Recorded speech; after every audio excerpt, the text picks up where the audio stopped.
120 warships. That is how many Iranian vessels the United States Navy has destroyed or disabled since February 28th. To carrier strike groups, 80 just destroyers. $40 billion of naval firepower deployed across the oceans. And the result?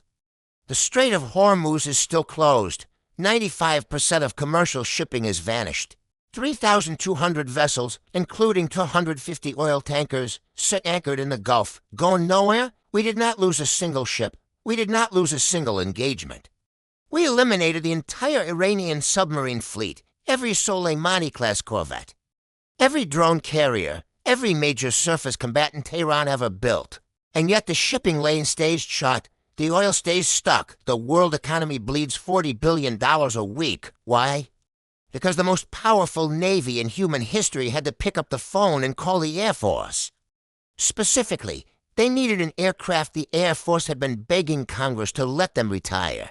A 50-year-old airplane designed in the 1970s to kill Soviet tanks on the plains of Europe. An airplane that top Pentagon officials called obsolete, redundant, and unfit for modern warfare. Right up until the moment they needed it. Subscribe to Navy Decoded. We do not celebrate weapons. We calculate whether they work. And this equation is one of the most counterintuitive we have ever run. The Strait of Hormuz is 21 nautical miles wide at its narrowest point, but that number is misleading. The actual shipping lane is 6 nautical miles. That is the entire playable space. Now consider the adversary. The IRGC Navy operates more than 1,500 fast attack craft. These are not targets a radar was designed to track. They are small, low to the water. And they move faster than 70 knots. Each one carries an anti-ship missile. Their doctrine is simple: swarm 30 to 50 boats, overwhelm the sensors. Force the destroyer to choose which boat to shoot. Knowing every missile it fires costs more than every boat it aims at. An SM-6 interceptor costs $5.3 million. Firing it at a $50,000 speedboat is a 100-to-1 cost ratio in Iran's favor. The Navy brought her. Surgical laser to a knife fight, and the knife fight needed a shotgun. The A-10 Thunderbolt II, the Warthog, is that shotgun.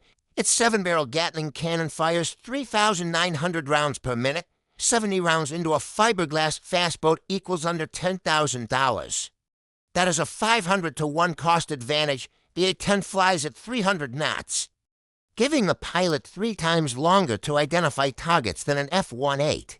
It stays on station for hours, using straight wings for high lift and stable firing. The pilot sits in a 1,200-pound titanium bathtub, built to absorb hits that would down any other jet today.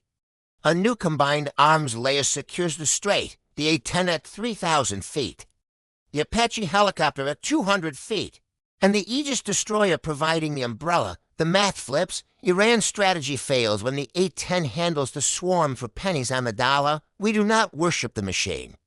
We worship the equation, and the equation says the right tool wins, not the expensive one.